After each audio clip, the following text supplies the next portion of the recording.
Welcome to AGAPE Social Justice, where we focus on love, truth, and justice. Today in studio, I have with me one of my friends who is a community activist and someone who's in the political world that I believe you need to know. Christopher Ford is here with me today, and I hope that you get a chance to understand the work that he's done and some of the ways that he can assist you with things that you're doing. We're going to talk about what he's doing with this business. And then at the end of the show, I want you to make sure that you watch it and you reach out to Chris, and we'll make sure we give you his information at the end. So, Chris, thank you so much for joining us today. Thank you so much for having me. Congratulations on the show. Thank you. I know. It feels like it's been forever since we finally connected after all of the elections that were taking place. Yes. Like it's been a minute. It's been a while. It's been a while, but you've been, strange enough, you've kind of been like my political guidance spirit animal for like the past 2 years. Like, so when you told me about Has it been that long, really? Almost. Wow. A year and a half. Maybe, okay. Close to a year and a half. Okay. It's been short, but yeah. You and I have been somewhat inseparable throughout this entire time. Through this political stuff. Yeah. It's a privilege to be here. So I have to say, actually to the listening audience, I am wearing this shirt today because, as you know, our connection is Charles Thomas, who is an amazing activist in his own right. Yes, he is. When You Vote, I Win is his organization, and he's educating people about political organizing and the power of our vote. I was introduced to him by someone, and he just really stood out. You know how you have elders who, you know, you just feel like I need to be connected to them with their wisdom. And so I reached out to Charles, and I was trying to convince him to volunteer for a role in a political organization. And of course, he didn't have time, but he said, I know a guy who you should talk to and you should meet. And he gave me your name. And that's how we connected. And you stepped into a role to do political organizing. And then that it just kind of went from there. But before we get into that story and everything we've kind of experienced in that, tell us a little bit about who you are, where you're from, what's your background? Christopher Ford, originally from Oak Park, Michigan. So not far at all from where we are now.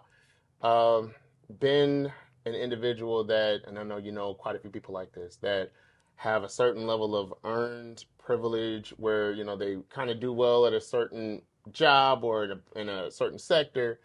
And when they see things they don't like politically, they're quick to text, quick to call somebody, quick to tweet, and do nothing else at all. And I got to a point where I saw where the country was heading.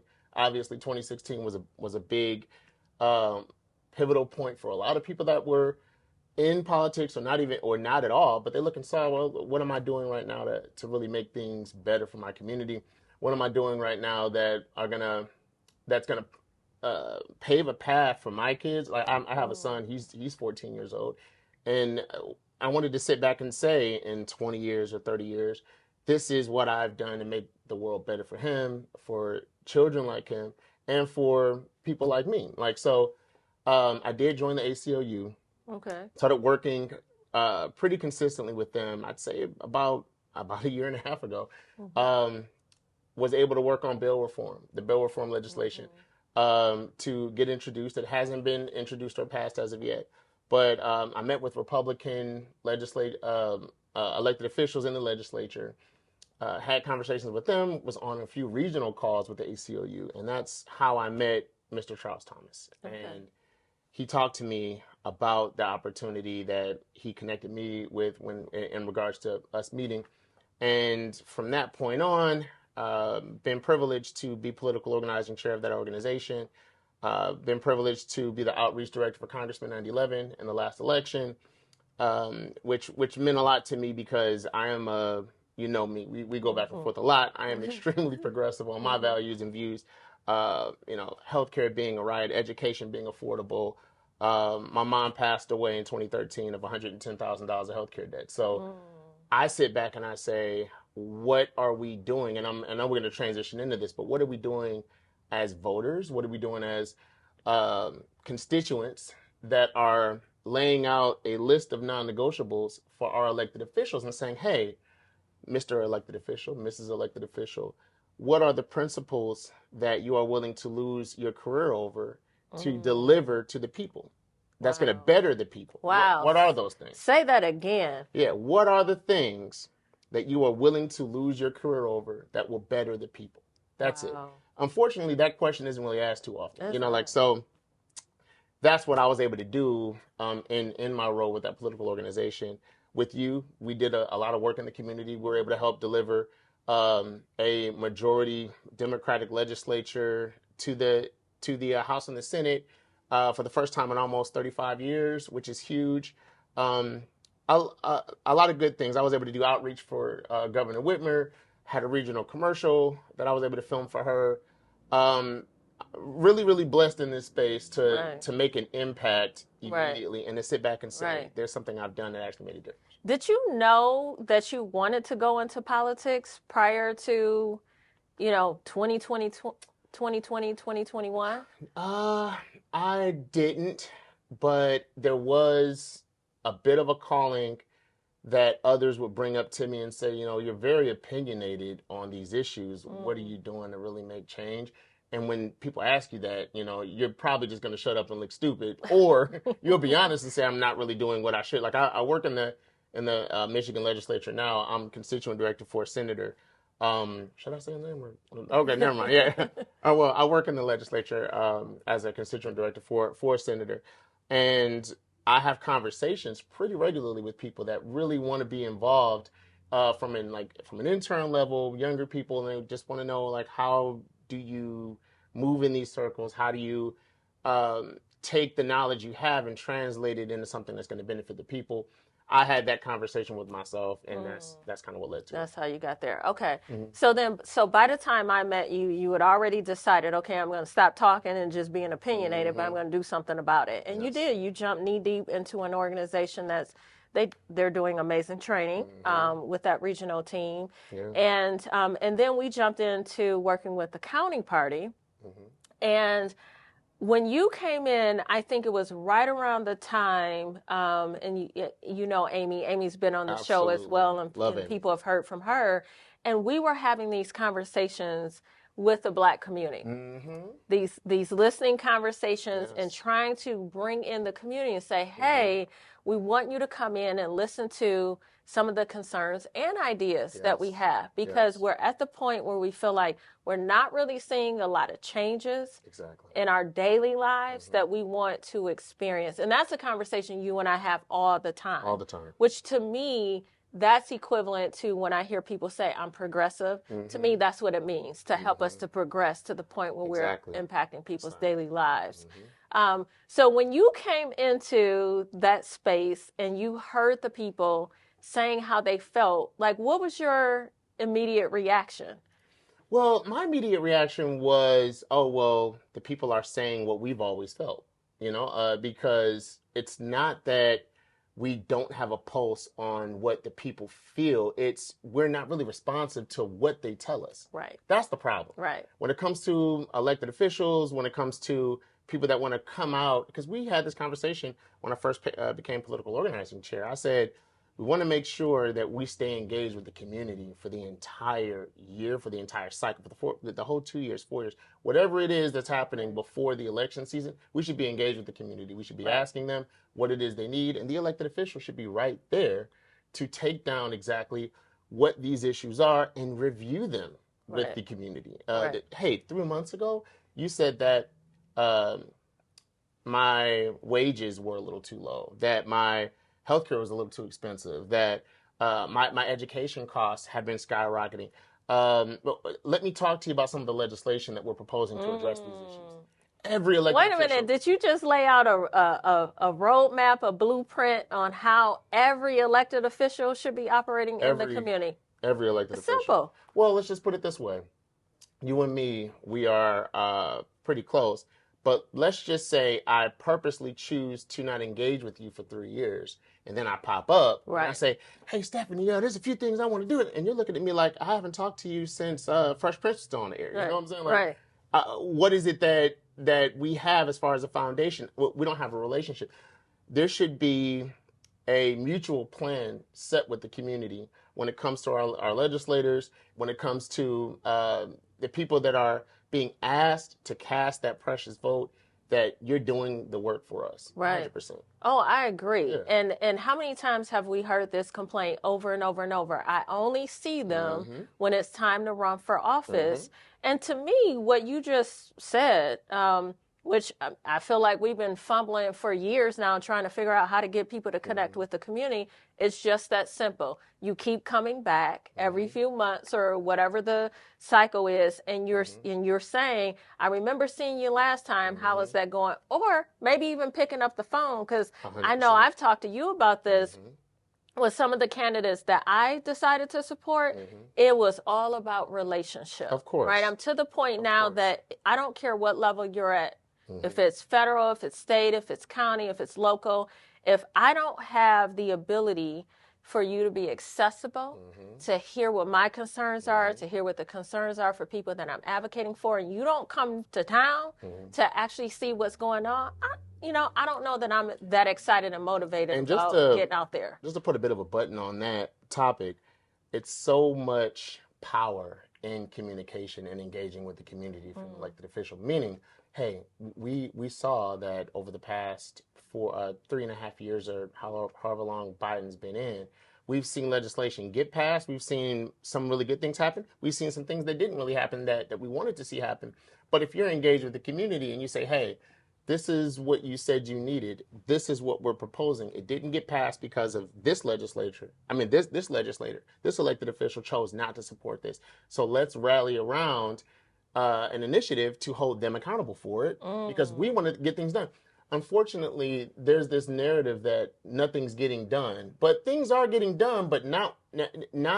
There's two things about it. There's things that are getting done, but the messaging isn't really broadcasting those accomplishments and achievements. And two, there's not a conversation with the community to show, well, these are the reasons why they haven't been done. These are the people that are withholding their vote.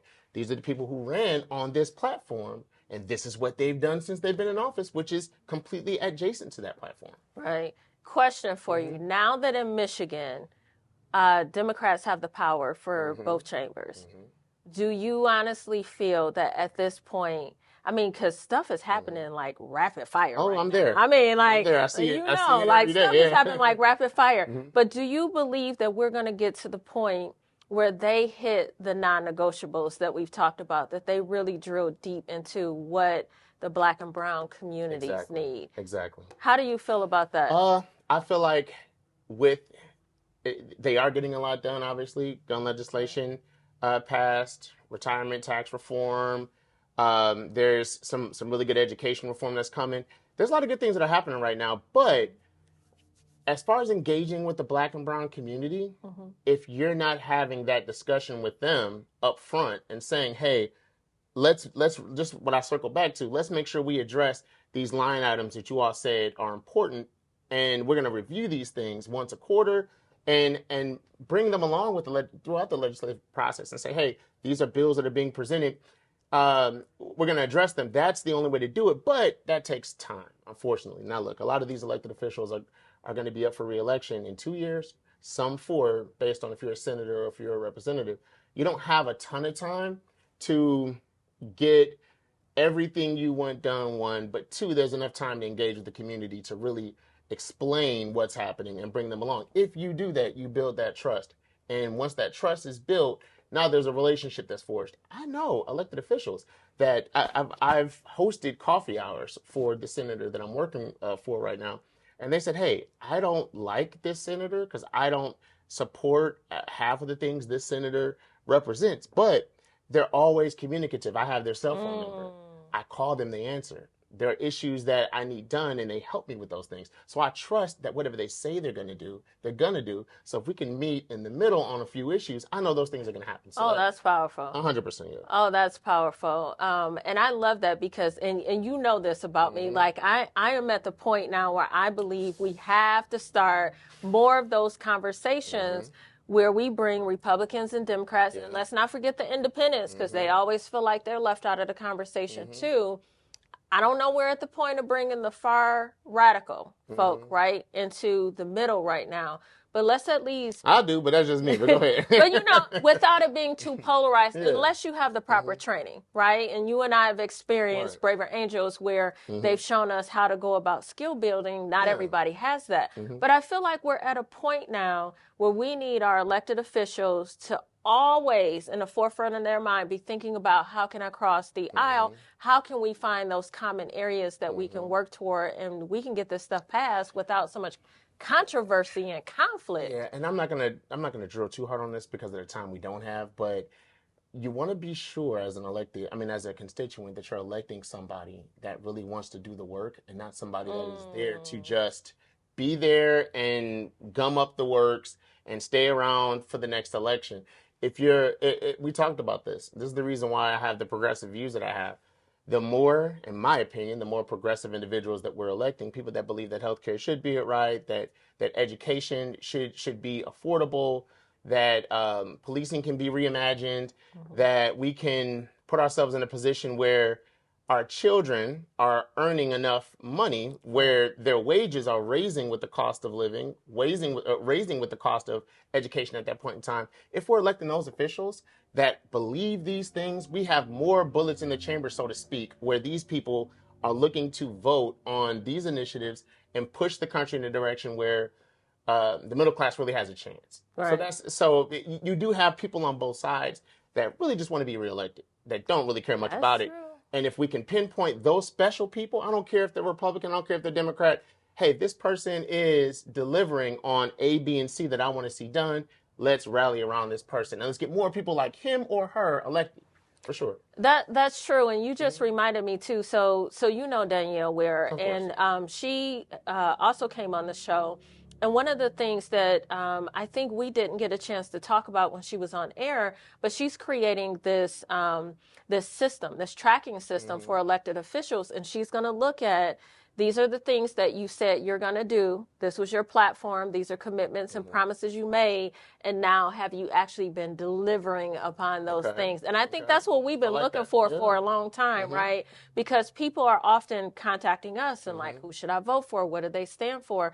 And sometimes we haven't had a lot of substance, for people, right? They're a good person, but haven't really seen any traction. And the story to us was, well, we didn't have the power. And so my hope is that the shift that we've seen in Michigan, that we'll begin to see more things delivered. But I want to drill deep into some of those non-negotiables that are for the Black and Brown community. People are always asking me, well, Stephanie, I don't understand what you mean. We're doing great things. Isn't that enough? Like, what are some of the specifics that we want to see that will help people in the Black community every day in their lives? Well, first and foremost, it's boy, that's a loaded question, but I will say, based on the amount of time we have, I'll hit on a few things. Number one, you have to deal with the reality that structural racism has existed. That's first and foremost. It has existed. Redlining did happen. There were people that were mobilized into ghettos and underfunded communities and it was illegal to buy land. It was illegal to purchase a house, and it was illegal to even have your land be sold to a Black or brown person in those days and times. So if in the event that happened, voting rights didn't come around until 1965, there should be a system put in place in which these structural ills are addressed. This is my opinion. I feel like that education from K to 12 should be focused upon. You should see to it that those individuals that are from communities that have been economically depressed, that there's tax dollars that are being allocated to those areas. Education. Like, I went to a really good high school in Detroit a few weeks ago and saw how much they need, how many resources they need, how many tax dollars they need to redo and refurnish their gym and their swimming pool area. There's a lot of schools that are like that. Now, we talk about education, you talk about healthcare. The majority of just look at COVID. A large percentage of people that lost their jobs during that period of time lost their healthcare. So that was a watershed moment to say, well, how intelligent is it for your healthcare to be connected to your job? if you lose your job, you no longer can care for yourself or your family. So, and a lot of checks are written out during that period of time. Obviously, there's money to help fund these things. Last thing I'll say, you also want to look at how the money is being dispersed. Like we spend, what, 3 to 4 times more than any other military in the entire country. The government asked for 600 billion. We give them 800 billion. And we are still bigger than every other military. But what if we reduced this amount of what we're overpaying and we invest that into our education? We invest it into healthcare. We invested into fair housing so that people from these depressed communities that were locked and shut out of the American dream for 100 years or more, 300 years or whatnot, now have access to take a part of that. So that's long and short. I don't want to feel too much. I need you to map out the Black agenda. Absolutely. I will do that. I will do that. Because 100%. I feel like... Yeah, go ahead, sorry. I do. I feel like many of our allies are looking for something tangible. I think the way that you articulate what it is that we're looking for is what's always so powerful when we get in these conversations. It's like, man, I wish somebody was on the phone with us, when we've been talking about this stuff. But I do, before we close out, I have to get you to talk about your business and what you're doing. Thank you for that. Much of that intersects with the political agenda that we want to see in terms of economic well-being, having the financial wealth and legacy that we want to leave our families, the disparities that exist.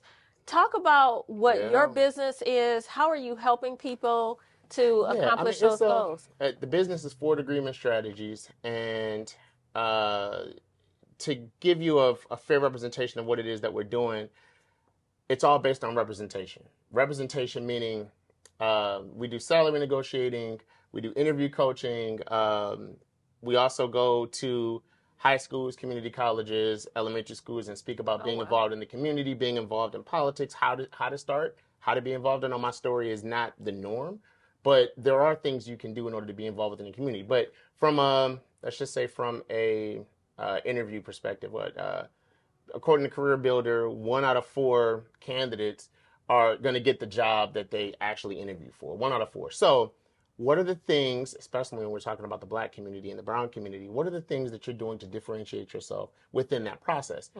Did you do your research on the company? Did you do your research on the person that's interviewing you? Do you know what differentiates this company from their competitors? Do you know how to have a nice open? Do you know how to reference things you've learned about this individual within the conversation to show that they meant enough to you for you to talk a little bit about what they're doing? Are you comfortable with interviewing this person himself or herself about this company and about this role? And how are you holding them accountable throughout that process based on these are things that you said that you wanted to see in this ideal candidate, right? You wanted to see this, this, and this. Do you see those characteristics in me throughout this interview process? If they say, well, yeah, we do. Well, I'm absolutely asking for the job. What are the next steps? How often are we doing that? How often are we following up? Probably rarely. I think rarely. Most people wouldn't feel that confident to do that. And that's what separates themselves. Because if I'm dating or if I'm looking to date you, I need to be different than anyone else that you talk to. I need to be able to leave a lasting impression where you can say, you know what? He's different than other people that I met. That's what it is. The average person is interviewing once every 3 years. So when it comes to salary negotiation, 55% of all candidates don't negotiate their salary. 58% of all millennials do not negotiate their salary. And when it comes to physicians, which I've been able to help pretty consistently, female physicians are earning $2 million less than their male counterparts over a projected 36-year career.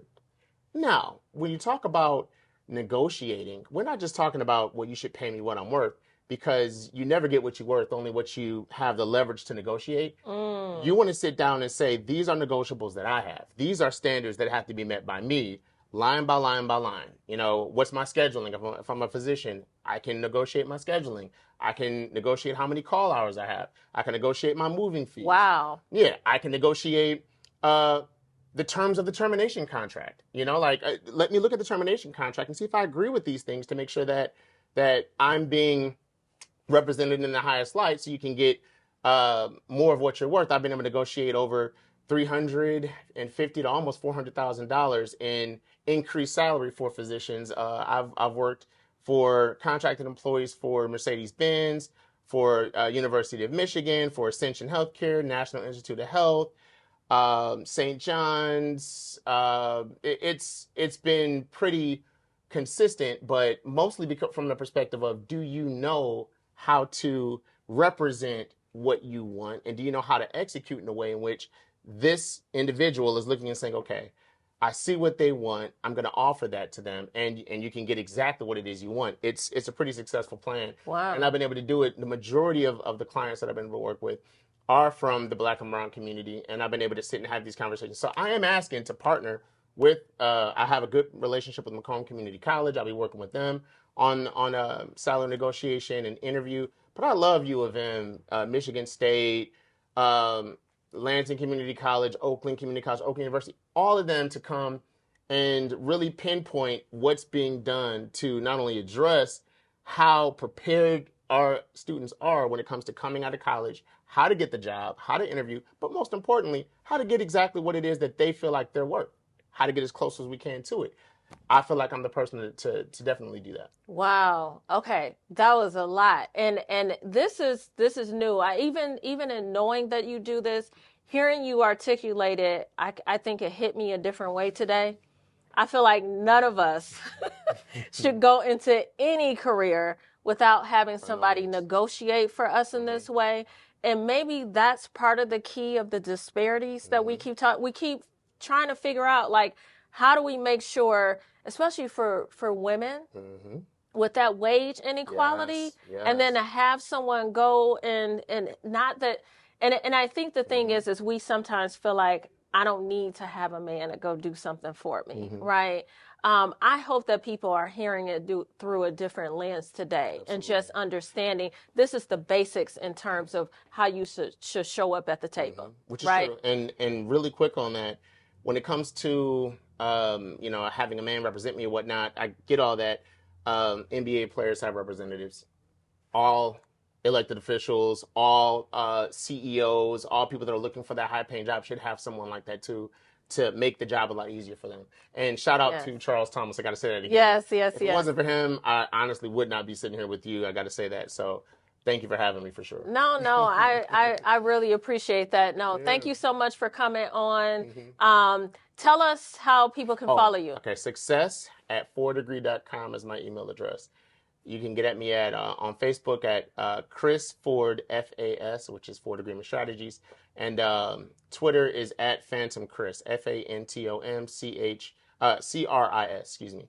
And yeah, let's build relationships. All right, let's do it. Do it.